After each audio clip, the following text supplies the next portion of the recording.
సాంబార్కి కావాల్సిన ఐటమ్స్ నేను ఈరోజు ఆలుగడ్డ, రెడ్ రాడిష్, ములక్కాయ, ఆనియను ఇంతవరకే ఉన్నాయి. ఇప్పుడు ఇంట్లో రెడీగా ఇంతవరకు వేసి సాంబార్ చేయబోతున్నాను. కొంచెం ఇలా ఈ సైజు ముక్కలు కోసుకోవాలి, మరీ సన్నగా ఉండకూడదు. సాంబార్కి ఈ సైజు ముక్కలు అయితే బాగుంటాయి, తినడానికి చాలా బాగుంటుంది.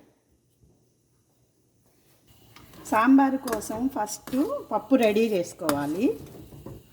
మనం కందిపప్పు వాటర్ దేంట్లో పెట్టేసుకొని ఈ విధంగా మ్యారినేట్ చేసుకోవాలి.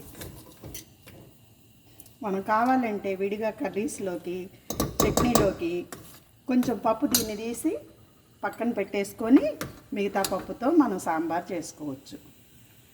అంటే మనకి 2 రకాలుగా రెడీ అయ్యింది. పప్పు స్టవ్ మీద పెట్టుకొని వండుకుంటే ఇటు కర్రీలోకి, చట్నీలోకి పప్పు ఉంటుంది, సాంబార్లోకి ఉంటుంది. నేను సాంబార్ కోసం ఆవకాడో నూనె వేస్తున్నాను. ఎందుకంటే ఇది పల్లి నూనె, నువ్వుల నూనె మనం కర్రీస్లో వాడినట్టుగానే ఆవకాడో ఆయిల్ కూడా వాడితే హెల్త్కి చాలా మంచిది. మనం రెగ్యులర్గా ఒకటే ఐటమ్ని వాడకూడదు. నూనె మంత్లో మనం ఒక 3-4 ఐటమ్స్ కుకింగ్లో యాడ్ చేసుకుంటే హెల్త్కి చాలా మంచిది. నేను సాంబార్కి ఆవాలు, జీలకర్ర, జస్ట్ 1 ఎండుమిర్చి వేస్తాను, ఇంకా అంతే. దీనికి శనగపప్పు, మినపప్పు అవసరం లేదు. దీంట్లో మనం కరివేపాకు ఎంత వేసుకుంటే అంత బాగుంటుంది. ఎంత ఎక్కువ వేసుకున్నా చాలా బాగుంటుంది సాంబార్కి. కరివేపాకు మనం నిల్వ ఉంచుకోవటానికి ఇగో ఇలా జిప్లాక్లో పెట్టుకొని ఇలా క్లోజ్ చేసి ఫ్రిడ్జ్లో పెట్టుకుంటే 20 డేస్ దాకా కూడా ఫ్రెష్గా ఉంటుంది. ఆకులు ఈ విధంగా ఉంటాయి. ఇది ఈ విధంగా వేగిన తర్వాత మనం ఈ వెజ్జీస్ అన్నీ, ఈ కూరగాయ ముక్కలన్నీ ఇలా తాలింపులో వేసుకోవాలి. అన్నీ కలిపేసుకోవచ్చు, ఏమీ ఇబ్బంది లేదు. సాంబారు చాలా ఈజీగా చేసుకోవచ్చు, చాలా టేస్టీగా ఉంటుంది, చాలా రుచిగా. దాదాపు ఇష్టపడని వాళ్ళు ఉండరు. తర్వాత మనం సాంబార్కి ఇలా పసుపు యాడ్ చేసుకుంటాం. ఇది పచ్చి పసుపు, మేము ఇంట్లో రెడీ చేసుకున్నటువంటి పసుపు, ఒరిజినల్ అన్నమాట. హెల్త్ పర్పస్ కోసం మేము ఇంట్లో రెడీ చేసుకుంటాం ఈ పసుపుని. మళ్ళీ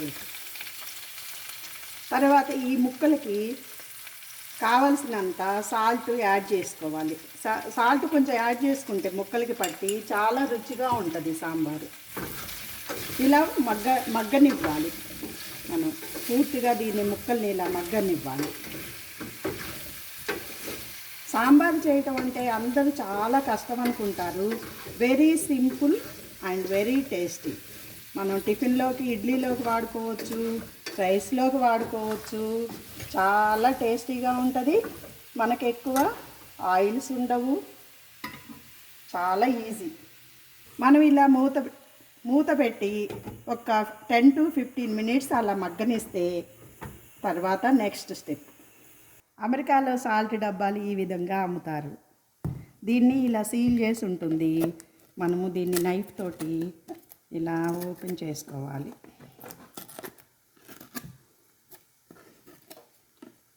సాల్ట్లో రెడ్ సాల్ట్ కూడా ఉంటుంది. సందర్భాన్ని బట్టి మేము యూజ్ చేస్తూ ఉంటాం అన్నమాట. నేను నా సాల్ట్ బౌల్ బాగుందా? చూడు ఎంత క్యూట్గా ఉందో. నేను దీన్ని ఫిల్ చేసుకొని కిచెన్లో వాడుకుంటాను. నాకు సాల్ట్తో పాటు బౌల్ కూడా క్యూట్గా ఉంటే చాలా ఇష్టం.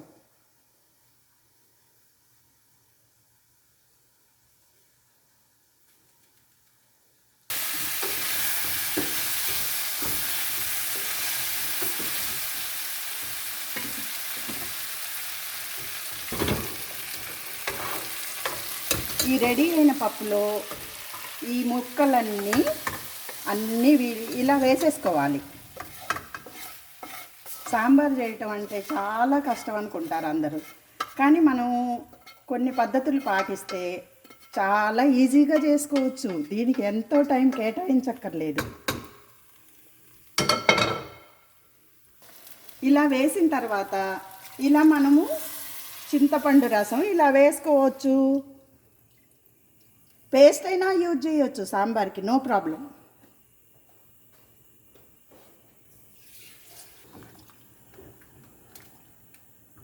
తర్వాత మనం ఇలా కలుపుకోవాలి. పప్పు ఈక్వల్గా అందులో మిక్స్ అయ్యేటట్టు, జస్ట్ ఇంతే.